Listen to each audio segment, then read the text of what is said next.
Olá, seja bem-vindo ao ProsaCast, seu momento de prosa descontraída sobre o agronegócio brasileiro.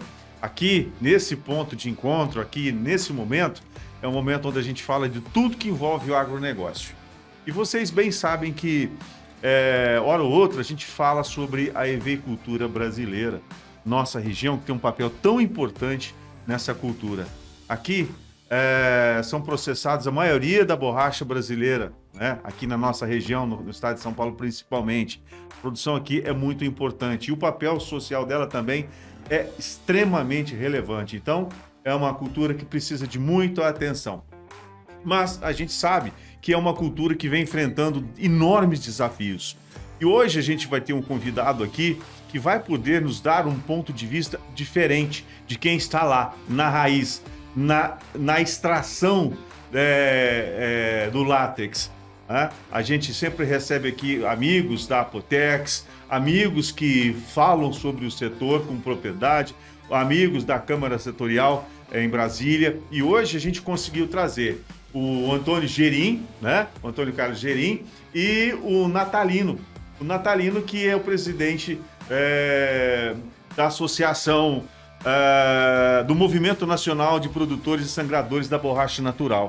Então, a prosa hoje é muito boa, muito importante, e eu quero que você pegue um café, se ajuste aí, se acomode, e se você não é um inscrito aí no canal, se inscreva, curta, comente, compartilhe, siga a gente nas redes sociais, porque isso dá uma ajuda enorme.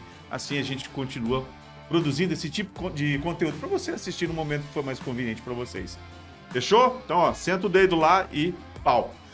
Gerim, muito obrigado. Você é sempre um convidado muito querido aqui, pela amizade e o respeito que eu tenho por você e também pelo conhecimento que você sempre agrega aqui na nossa prosa. Seja bem-vindo mais uma vez, meu querido amigo.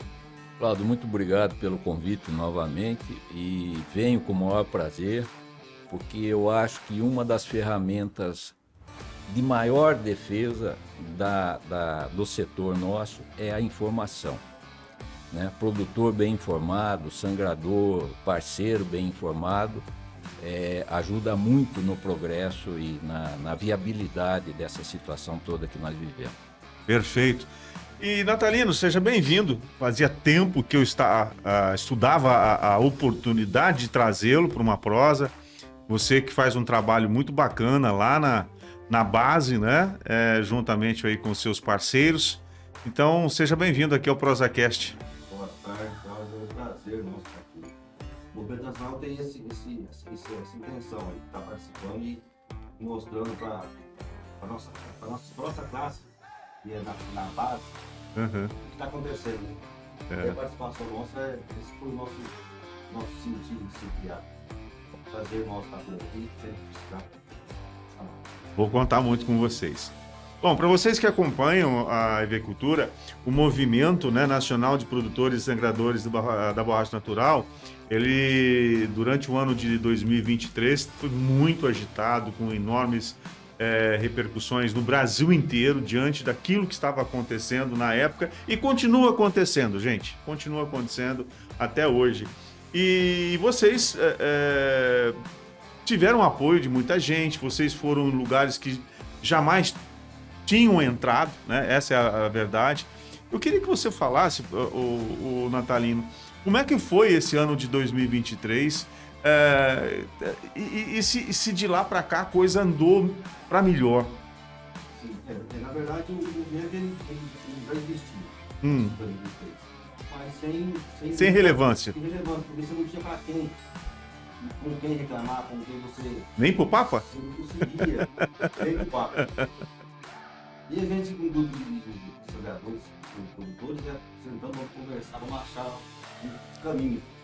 E um dos nossos parceiros achou o presidente da Câmara Estadual de São Paulo. E de imediato, colocou a gente em contato com o presidente da Câmara Estadual de Brasília, que é o Gerim. E fizemos a reunião em Araçatuba, o vice-presidente do governo, estava o presidente também. Então ali começou. Tem o apoio deles, a gente não tinha. Nem um pouco. E esse... Parava por ali, porque sempre foi assim. Quem queria ouvir o sangrador? Reclamando do quê? Não tinha voz, né? Sempre teve, né? Sempre teve. Ainda até tem ainda. Porque não tá resolvido o problema. É. E não importa o que você sente. Não sei pra quem reclamar. Só vi um discurso lá, ó, agora é assim. Agora vai acontecer isso, vai acontecer aquilo. E pronto, acabou. É. Com o apoio que vocês tiveram, né, principalmente das câmaras setoriais do Estado de São Paulo e da Câmara Setorial Federal, através do Gerim, Quartim, enfim, como é que foi vocês chegarem, né, colocar a voz de vocês em Brasília? Como é que foi isso? O presidente da Câmara, o Gerim, disse: vocês precisam, nós precisamos ser ouvidos, nós queremos falar com quem pode ajudar a gente. Né? Nós precisamos ir para Brasília e falar com alguns ministros lá. O Gerim se codificou, falou: não, vamos chegar lá então. Vamos ajudar vocês. Tem aqui não vai, não tem como ir. O jogador seria assim, tá? O mérito é muito grande, mas essa ação tem que ter um apoio, né? Padrinho aí para ser adiantado. E a gente foi falar com os ministros de Marinho, para São Paulo também, governador da Cidade. Temos apoio de todos eles. De todos que a gente fez. Como na Canecas também, importante também na Conab também. A gente sempre teve junto. No momento a gente teve o apoio também do Sim. Foi. Que é seringueiro também, ele é produtor de seringueiro também. Na hora também. Então vamos dar solução para resolver o problema. Dali para cá, o Gerim, a gente fizemos um pedido, né? Câmara, né?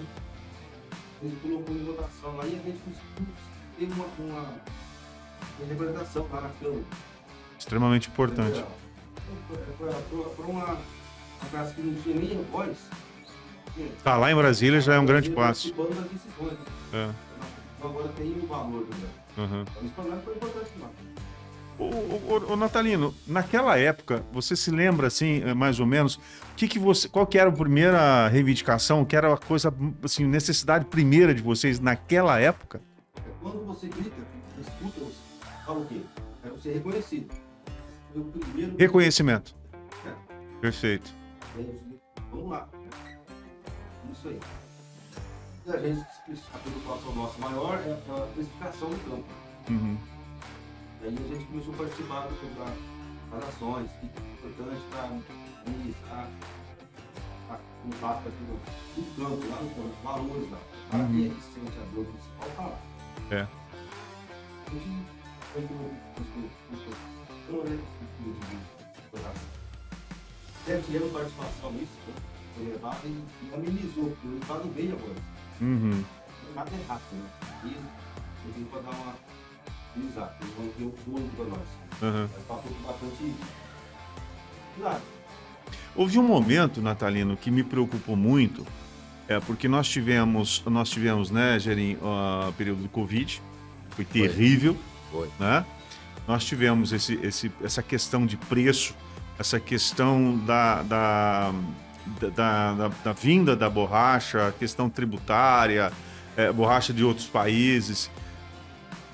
Hoje, se você fosse eleger um gargalo, um problema que você resolveria primeiro, qual seria esse problema a ser eliminado em primeiro momento? Nesse momento tem que segurar a borracha de fora.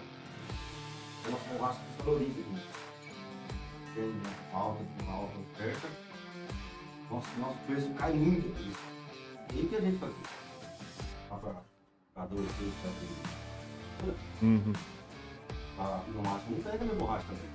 Estou vendendo barato, isso vai, ataca direto na base. A base abandona a questão. Quase aconteceu e está em vista de futuro.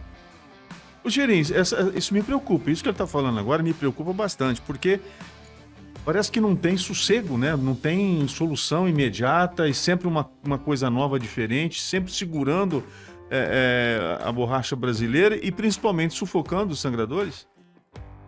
Pois é, Cláudio. Eu, há algum tempo atrás, numa entrevista nossa, eu disse para você que quem compra especifica. Isso. Né? É.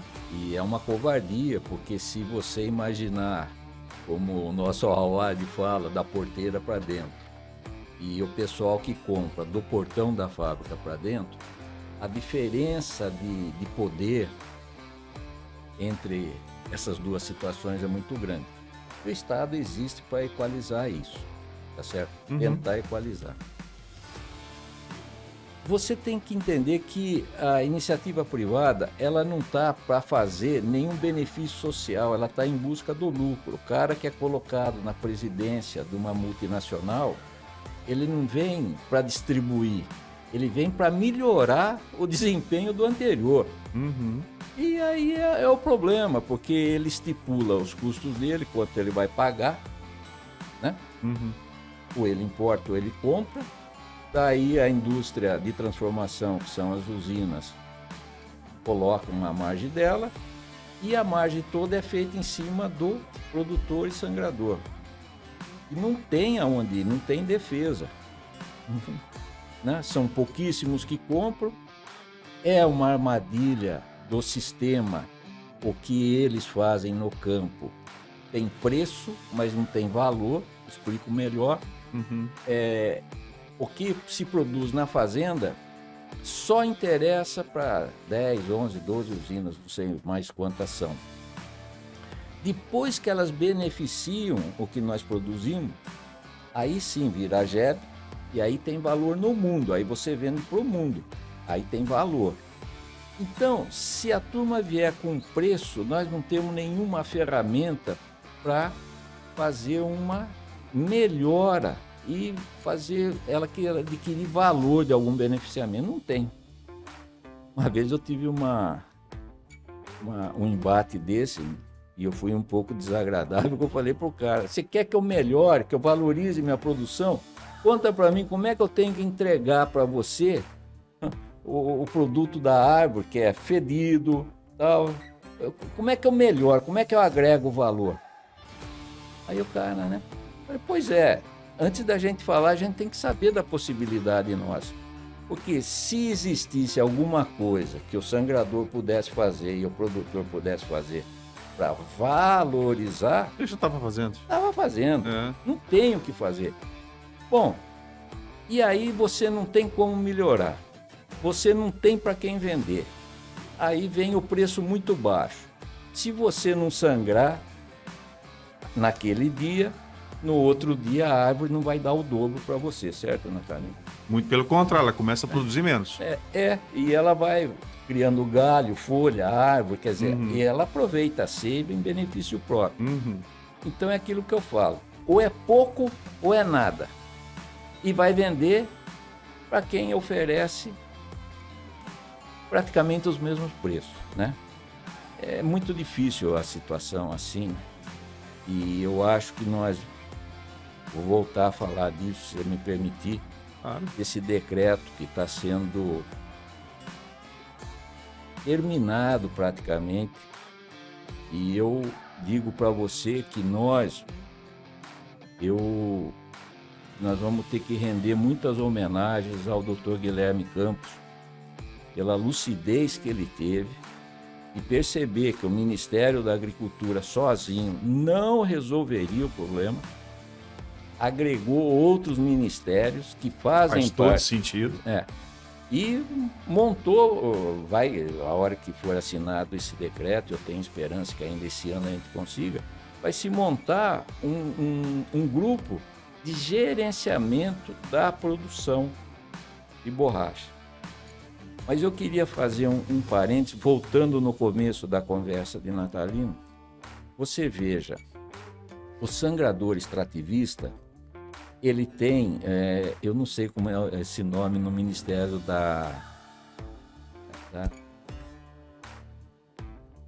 no Ministério do Trabalho, do Luiz Marinho. Toda profissão tem um número, eu não sei como chama esse número, você sabe? Bom, é tipo um código, né? Um código, caracteriza Sim. aquilo lá. O sangrador extrativista tem. E o seringueiro comercial não tem. Tá certo? E veja, é um pequeno detalhe. Você vai falar, mas Gerêncio, que diferença tem? Muita. Muita, porque todas as coisas, as políticas sociais são para os seringueiros do norte. Para cá não vem. Então o Natalino, nós fomos lá e pedir para o Luiz Marinho isso daí. Porque se regulamentar a profissão, o movimento ele pode dar outros passos muito importantes na defesa do pessoal.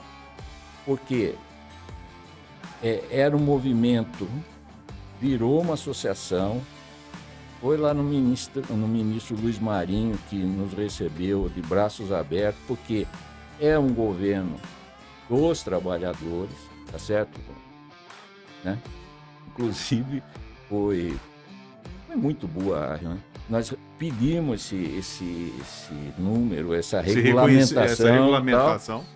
Porque depois que a associação tiver esse número regulamentado, ela pode avançar um pouco mais e criar um sindicato nacional dos seringueiros comerciais, vamos assim dizer, não sei se esse seria o nome. E aí um sindicato teria força para se defender, né? Hoje não tem, né? Mas aonde é que pega isso daí? Na falta de engajamento dos próprios sangradores.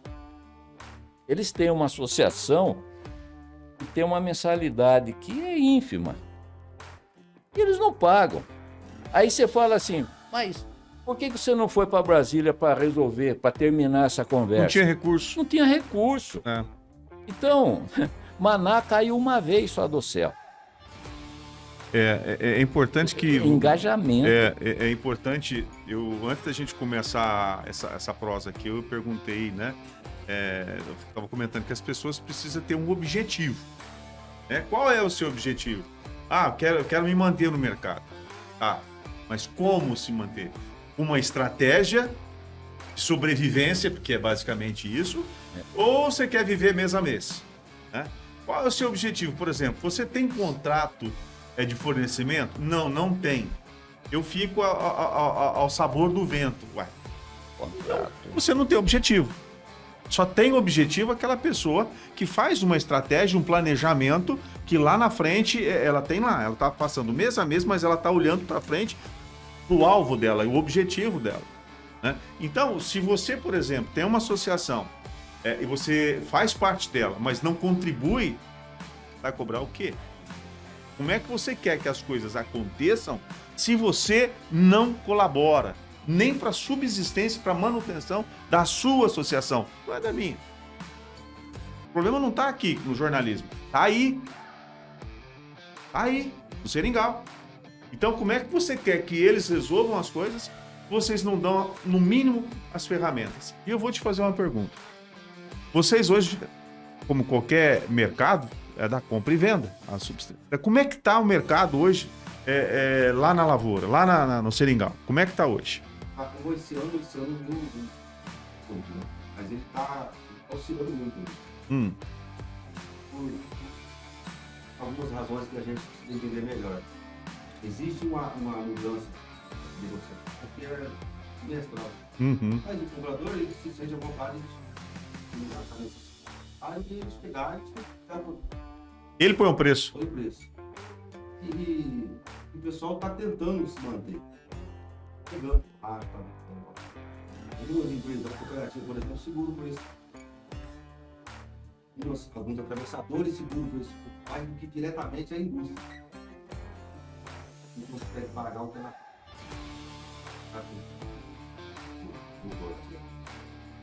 o motivo a gente não conhece ainda. Então a gente está no mercado incerto para nós. Ele é incerto. Começa de melhora. Como? Nós passamos por um ano, teve o recorde de estoque. Dezembro não tinha isso. Não tinha nada. Estava vazio o espaço no mesmo ano. Então quer dizer, se... Não tinha borracha, então. Esse ano a produção começou agora. Começou agora, vamos dizer assim. tem que ter um estoque para trabalhar na indústria. Preparar. Não é nem estoque de passagem, né? Não tem estoque mesmo. Aí, então ela tem que buscar as coisas. Tá? E a exportação começou a também pegar pesado de novo. Então a gente está no mercado disso. Não dá para a gente falar, olha, a gente tem sim a perspectiva, né? Estamos aguardando esse ano, fechar até no principal, então, tá bom pra gente. O custo de produção não vai pagar.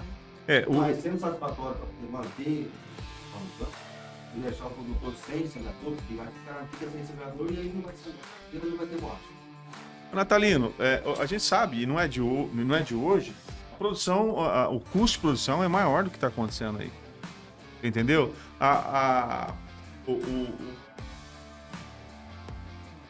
PEPRO, né, que o programa de subsídio, ele não chega nem perto do custo de produção.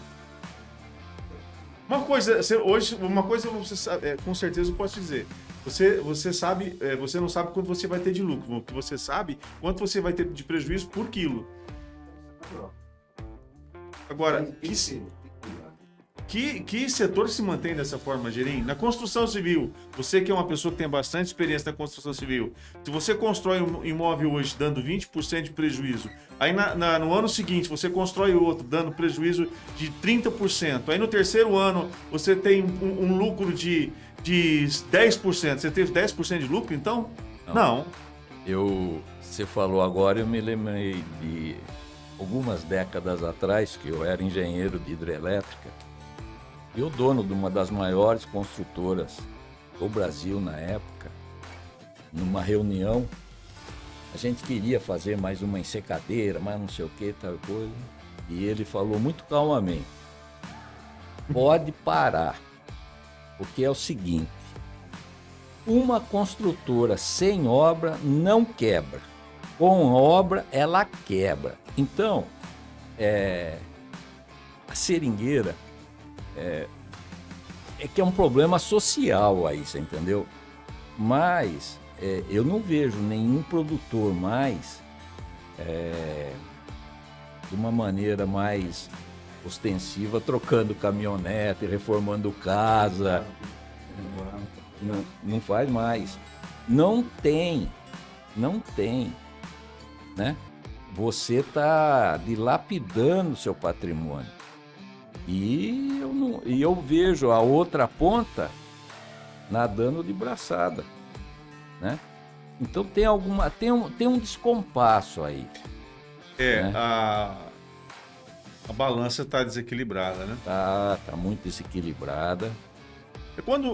Veja bem, né? Quando um setor vai bem, os dois lados têm que estar bem, né? Tem que ganhar dinheiro todo mundo, né? Agora, quando só um lado ganha dinheiro, alguém está perdendo muito. Você pergunta para o técnico de edição. Pode ser 2 meses. A prática é 4 meses. De trabalhar, se preparar para manter a sua família, o custo de vida. Durante 4 meses. Você vai trabalhar sem ter renda alguma. Você para porque a produção já faz. Preparar início nela de novo. Isso demora. Não é 2 meses. Então, na pele, a dor sente muito, né? Olha, ele não deu reconhecimento no preço quando ele vai voltar. Então ele faz o quê? Ele abandona. Então ainda voltou um pouco na pequena parte, mas já começou a desanimar porque não se mantém. É oscilação natural. Baixa e alta, mas não sim. Devastação, devastação dos valores aí, do nada, sabe? Você tem uma vez, tem uma modificação para ouvir. Existe também, essa é a opinião minha, né? A gente observa alguns momentos. O Jânio Quadros, forças ocultas, né? Como é que foi que ele pediu porque existiam forças ocultas. Forças ocultas, mas eu vejo algumas forças não tão ocultas assim, se você for um bom entendedor, que vez ou outra vem com uma notícia de que houve uma importação gigantesca de borracha da Ásia, mas na verdade não houve. Não houve essa importação. Né? Houve uma importação, mas não foi tão assombrosa que justifique uma queda de preços chegando até 2%, 3%. Né? Cláudio, eu queria fazer uma observação nesse ponto. A informação é a defesa nossa, tá certo? Então, o que você está me dizendo. E hoje essa informação chega para o pessoal no campo. Só que existe uma dicotomia aí. O grupo de WhatsApp deles é muito grande, tem 2 ou 3 grupos, vários grupos deles. E não adianta o cara chegar no grupo de WhatsApp e falar, o preço está muito ruim, não sei o quê, papapá, não vamos entrar. Não adianta nada disso, porque o WhatsApp não resolve nada. O que resolve é engajamento, né? Em vez do cara querer determinar a regra, ele deveria perguntar no grupo de WhatsApp, no que é que eu posso ajudar? E esse retorno, esse engajamento não vem. Vou te dar um exemplo, existe um outro movimento que queriam ir para Brasília, queriam ser recebidos na Câmara Setorial, e qual que era a pauta do negócio? Seguro defeso, porque lá no assim Acre como tem... os pescadores?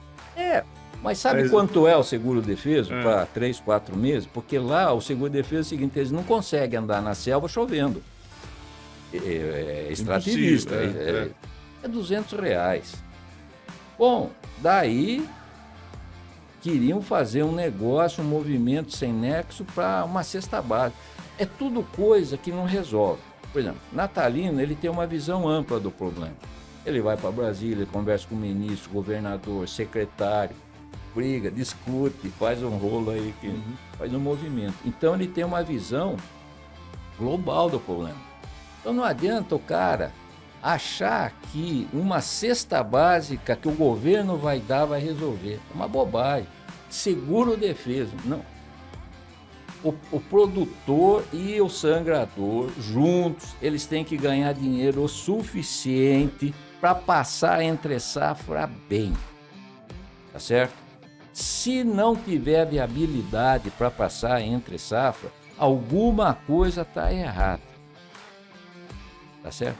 Mesmo o pessoal que tem o CLT, eles têm que ter o dinheiro para pagar os CLTistas na entre safra.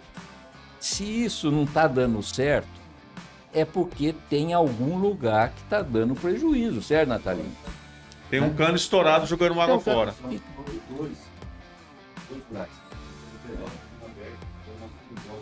Agora, como é que um chefe de... É nosso, ele é nosso. Não poder sobreviver, tem que sair com esmola, não quer esmola. Como é que o chefe de família não tem dinheiro para pagar a conta de luz? Ele está sustentando o mercado milionário que é a borracha. Teve uma época que realmente estava muito complicado, citei a época do Covid, né? Que pegou o mundo de surpresa, enfim. Mas eu vi que algumas entidades começaram a tratar vocês naquele momento como se fosse com caridade. Eu acho que vocês não precisam de caridade. Não. Vocês precisam de preço justo. Vocês precisam que a borracha brasileira seja comercializada com preço justo. E eu sempre vou cobrar, Gerim, vou cobrar isso sempre.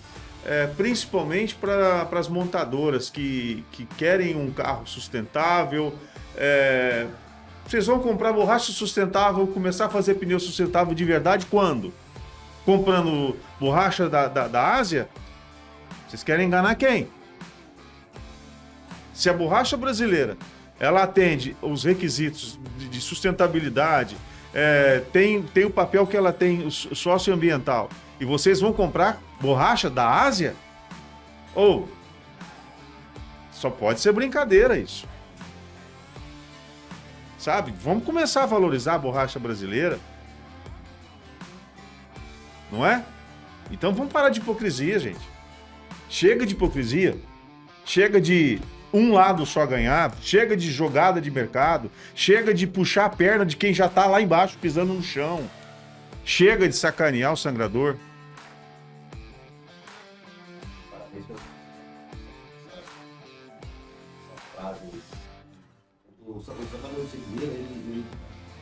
trabalha à noite, praticamente numa floresta. Isso é iminente. Não estou querendo dizer que... Mas seu chifato... Não é o melhor do mundo, não é o pior do mundo, não. Mas que tem risco. O que a gente faz é necessário. É. Então, as indústrias se beneficiam desse produto, a gente está mais indo já para a gente se manter, movimentar o nosso país, manter a empresa, a indústria deles. Né? Eles também têm que começar a olhar para esse lado aí. Vamos consumir pneu nacional.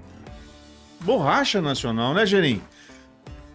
Ah, mas preciso da borracha asiática para agregar volume, porque a borracha brasileira, produção brasileira, não... Ok, beleza, mas remunere a borracha brasileira com mais dignidade ou com a seriedade que ela merece. Cláudio, a semana passada eu me reuni em São Paulo com o presidente da Câmara Indonésia-Brasil. O assunto não era borracha, mas Indonésia acabou desembocando na borracha.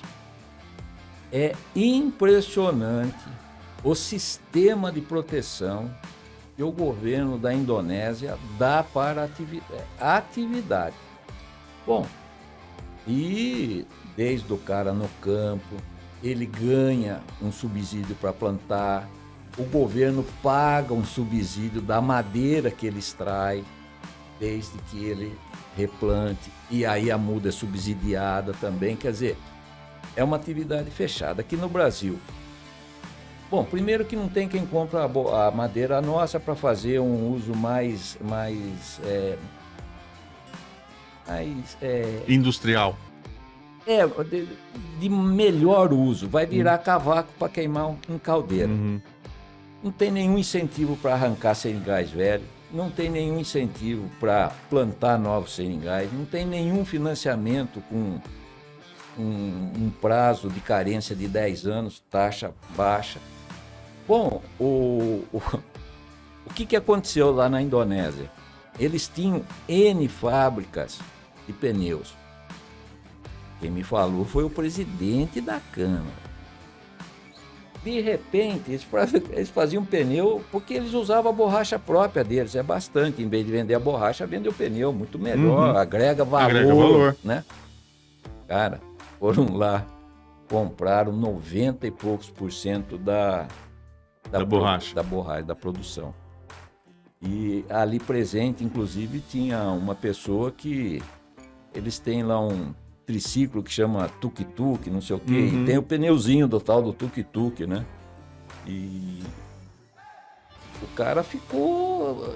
Porque pneu de tuk-tuk ninguém quer, né? Não tem um carro para aquilo lá, lambreta não tem mais, Vespa, isso era do nosso tempo, nem do seu, do meu. Não, do meu também. Você chegou a pegar a lambreta? Sim, claro, eu tive uma. Então tá bom. Lambreta 150, lambretão 150, 66. Bons tempos, né, Bons Cláudio? tempos. E, enfim... Eu era criança, mas eu fui tê-la já com mais idade, tá? Então... Eu ainda peguei o tempo da Leonete, não sei se você lembra disso. Leonete, sim, eu tinha um para-lama, uma frente mais baixinha. Era cinquentinha piorada, né? Mas pra gente era o máximo que tinha. Bom, mas enfim... E ele ficou praticamente sozinho no mercado que as grandes pneumáticas não se interessaram, mas compraram tudo. Então hoje é a armadilha que está aqui. Né? Só vende para as pneumáticas também. Só que lá é muita coisa, a indústria não consegue consumir, eles têm que exportar, mas o governo cuida da exportação. O governo compra, tá certo? E esse parâmetro na ilha de Jakarta, que é a Indonésia, quando nós pedimos para o pessoal de Singapura, do escritório de Singapura, fazer um levantamento a respeito, não em dólar, nada disso, ficou visível dentro de uma cesta de equivalência de poder aquisitivo, que o cara... ele se dá por pago quando ele recebe 1 quilo de arroz por 1 quilo do trabalho dele de sangrar, do coado. Hoje 1 quilo de arroz está quanto, Natalina? Não, um saco de 5 quilos. Não, deve estar... É 6... Ô, Natália. 5 quilos é um saco de 5 quilos, é 30. R$30. Mas 1 quilo é 6. R$6. Era isso que eles ganham lá, onde a vida é mais simples, não tem tanto gasto. Os impostos pagam eles Não tem fundo de garantia, não tem férias, não tem nada, cara. Então, ele... É subsistência. E o governo garante isso porque quer ver o homem no campo, não quer ver o homem na cidade. Você sabe o que acontece? O que eu vejo, assim, de forma bem... Fico até triste, por exemplo. A Índia protege o açúcar com essa mesma garra, por exemplo. Durante o período das monções, se houver uma chuva muito forte, acima do normal, o que ela faz? Ela regula a torneirinha de exportação do açúcar, porque ela não fica sem o açúcar. Ela sabe quantas bocas ela tem. Então, simples, não importa o preço que está lá fora, não exporta. Atende-se o mercado nacional primeiro. Depois vai. O que é excesso é exportado. E isso funciona. O que eu vejo aqui, eu vou dizer que é uma grande hipocrisia do mundo inteiro em relação à cadeia produtiva brasileira, do agro, que cobram da gente sustentabilidade, papapá. Só que o seguinte, um exemplo perfeito de hipocrisia com relação à sustentabilidade na produção é a borracha brasileira. Por quê? Todo mundo fala em sustentabilidade, eu acabei de dar o exemplo aqui agora da indústria automotiva, né, que fazem carros cada vez mais sustentáveis, entre aspas, mas não usam um produto sustentável de fato. Então, quando é que o mundo vai enxergar, por exemplo, a borracha brasileira? A borracha brasileira tinha que ser uma das mais caras do mundo, se você parar para pensar. Não tem o Wagyu? Tem a carne. Né? A carne Kobe, que é uma considerada... Cruzamento do Wagyu. Sim, mas é uma das mais nobres do mundo. Paga-se caríssimo. Não é que se paga caro, porque ela tem valor. Entendeu? Então a borracha brasileira, para começo de conversa, ela deveria ter valor e não custo. Custo é o produtor que tem para colocá-la no mercado. A dicotomia aí é exatamente essa. A commodity, ela não tem nenhum compromisso com o custo. Commodity nenhum. Tem o compromisso Zero. com oferta e demanda. Zero. Só, né? E aí que tem que pôr a mão. O agronegócio, se você fizer uma análise, você vai ver que não só na cadeia da borracha, mas nas outras cadeias, a situação é difícil. Por quê? Todos os mecanismos que existem de proteção, na verdade, protegem o comprador. Vou te dar um exemplo. Sim, uma trading te dá semente, adubo, não sei o quê. Não colheu. O que o seguro vai lhe pagar? O custo que você vai devolver para a trading. Tá certo? Uhum. Ou até vai direto para a trading. Uhum. Não existe nada que faça o seguro do lucro. No valor de venda, de fato. Eu ia produzir tanto por R$80, ia vender por 100, eu ganhei 20. Então, meu seguro teria que ser com o meu rendimento agregado. Não. Eu tenho que pagar meus custos e ter meu lucro. Mas o mercado financeiro, os mecanismos, só defendem o comprador de novo, né? Que são as tradings, que são mundiais, de um poder absoluto. Até os fabricantes de insumos, que através dos barters, né? Que fazem a troca da produção a troco dos insumos. Né? E se não produz, quem que vai receber? Eles que puseram o material lá, coitado do produtor, de novo. Vai morrer de fome. Independente da cadeia produtiva. Né? Diante de tudo isso que nós conversamos aqui, eu vou fazer a mesma pergunta para o Gerim e para o Natalino. Eu vou começar por você, Natalino. Diante de tudo que a gente conversou aqui hoje e de todas as nossas necessidades, para onde você acha que caminha a seringueira, a avicultura brasileira? Tem um desejo, né? Sim. O que você sonha e o que vai acontecer são coisas distintas. O que vai acontecer é incerto, não tem trabalho por feito na Câmara lá, esse decreto aí pode pode ajudar muito se for aplicado nesse. E a gente tem também o que a gente vem fazendo, que é mostrando para o governo o que acontece, que o governo não tinha consciência, passava lá na roça, o senador, lá, não tinha esse entendimento. E a gente vai mostrando para ele entender. Então, o desejo é que seja uma cultura prazerosa, que você tenha rentável, digna. O país depende disso, porque é um produto estratégico para qualquer país. Aliás, deixa eu só te interromper, nós já falamos disso aqui. Deveria ser colocado como produto estratégico, porque isso é uma questão de segurança nacional. O governo está conhecendo isso, tem que apresentar isso para ele, tem que fazer isso aí. Então, mas o que eu acho é que vai dar uma estabilizada, pode ser. Eu não posso falar aí, certo? O que eu acho que vai acontecer? Esse ano a gente vai terminar um ano já não tão ruim, de retorno para a gente, mas não é suficiente ainda. Não está cobrindo a produção, não é suficiente.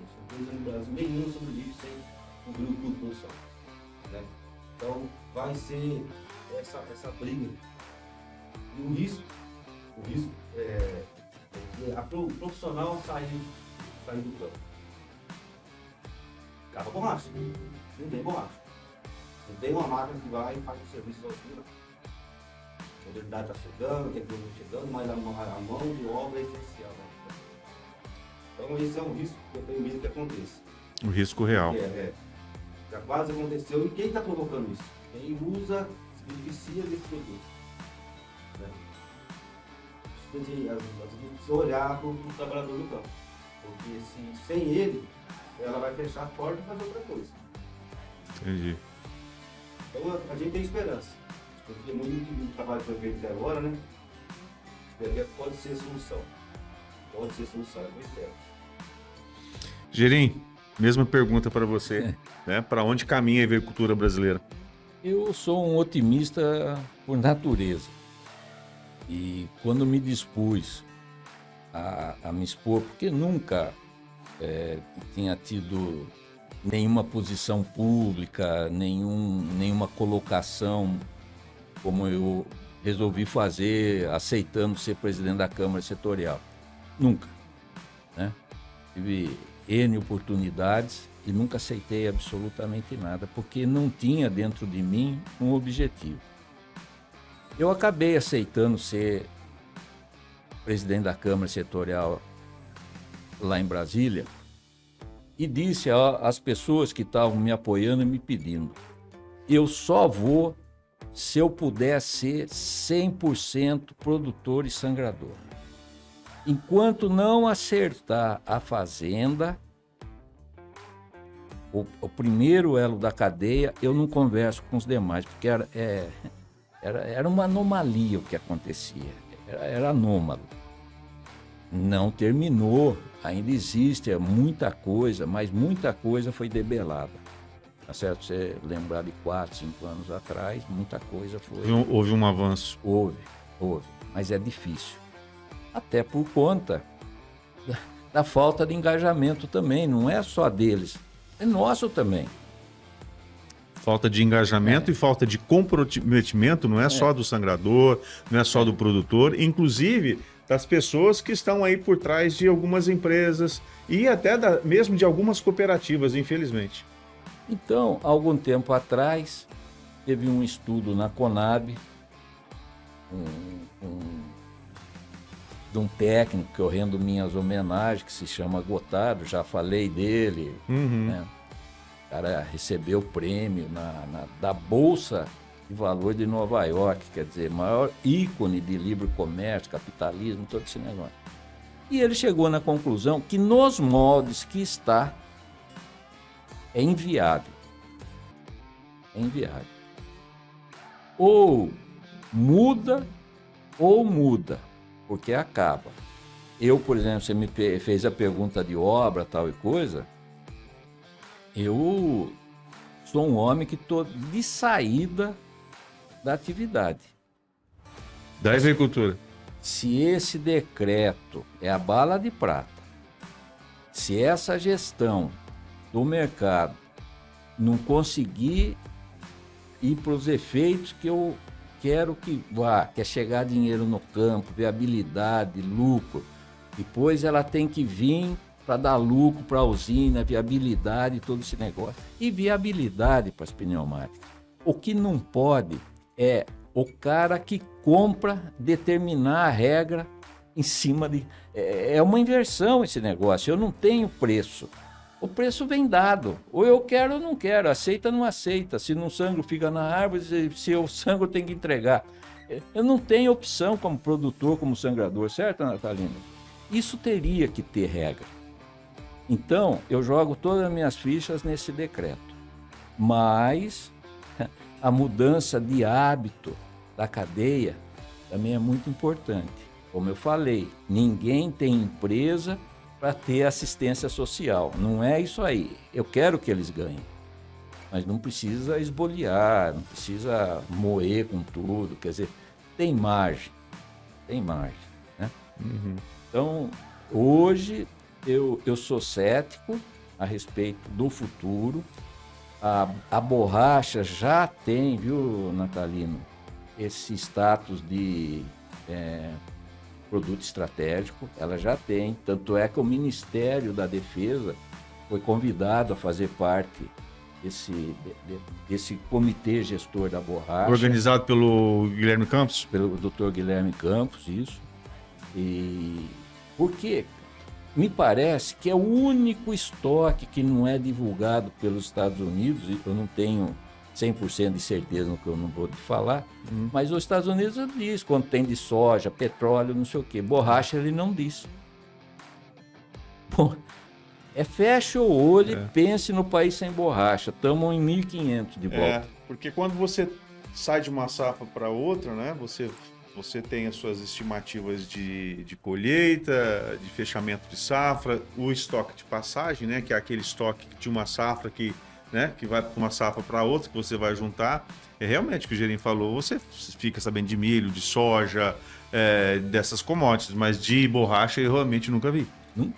Eu nunca vi o governo americano falar quanto ele tem de borracha, ou da onde vem a borracha dele.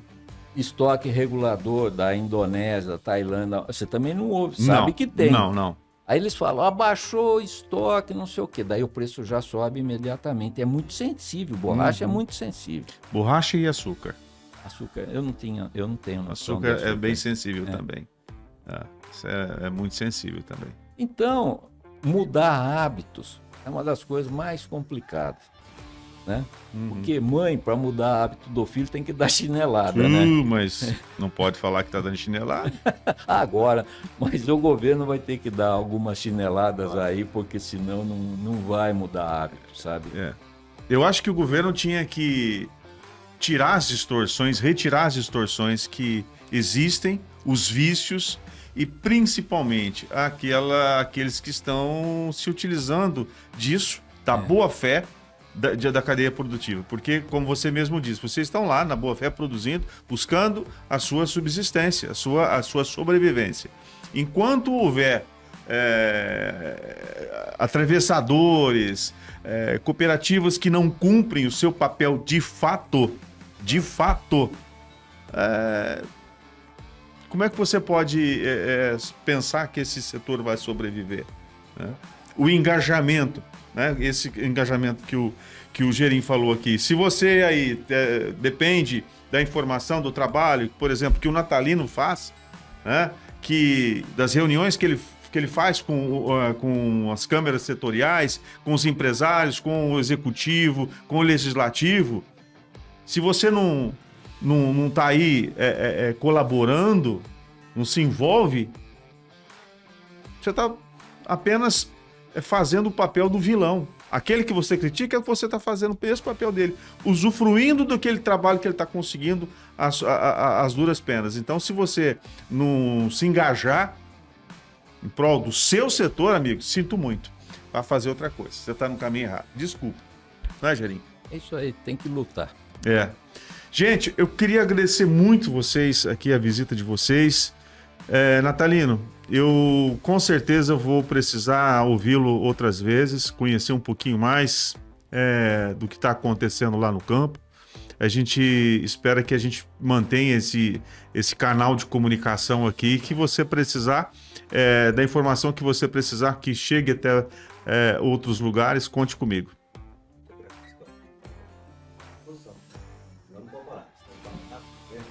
Oh. Eu não posso parar. Então tá bom. Gerim, obrigado, viu, parceiro? Eu que agradeço. Ou não pode parar, que o Natalino Você fala refere? com muita propriedade, mas é bom a turma ajudar também a não parar, né? Claro. Eu volto a bater nessa tecla. Se nós queremos progredir, se nós queremos algumas conquistas, ser um trabalhador solitário é muito pesado, sabe? É difícil, né? É difícil, é triste. É triste. Então vamos agregar para vencer.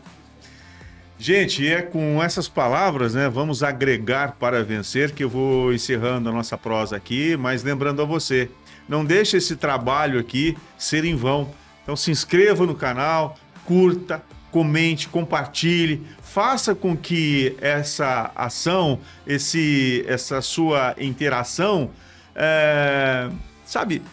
surja com resultados positivos para a gente aqui. Assim a plataforma vai entender que a gente tem relevância e vai continuar levando, indicando esse tipo de conteúdo para outras pessoas. Isso vai nos fortalecendo, tá bom? Gente, obrigado. Obrigado. E até o próximo ProsaCast. Tchau.